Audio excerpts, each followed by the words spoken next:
While at JMU, many students will travel off campus to get food at dining establishments. Due to the fact that these places are off campus, students use a range of ways to get there.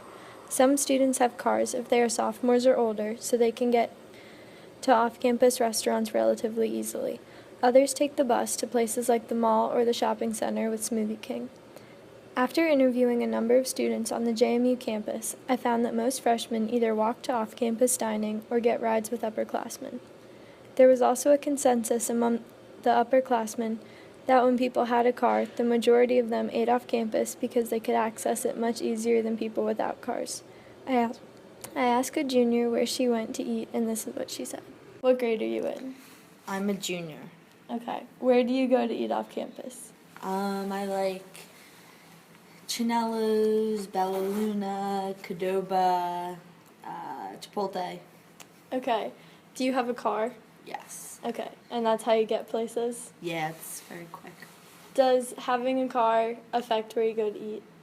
Yeah, it does. Because I'm able to get there easier with my car. There are also some students that choose not to go off campus at all, except for when their parents come into town because they don't think the walk is worth it or they don't have time to get there. What year are you? I'm a freshman. Where do you go to eat off campus? Off campus, I go to Wild Wings or Outback. That's like when my parents come visit me and stuff like that. So Do you only go when your parents come to visit? so far, I've only been out since my parents came, but like I plan to go off campus more. Okay. So you really don't need to because Yeah. the food here is awesome. Yeah. Is the fact that you don't have a car, does that affect the fact that you don't go off campus? Yeah, to eat? 100%. Yeah. Okay. While walking and driving are the two most common ways to get off campus, there are a few students that bike or take the bus. When interviewing a biker, he reported that he didn't like to go off campus for food because while he could get there relatively quickly, he didn't feel safe on the larger roads on his bike.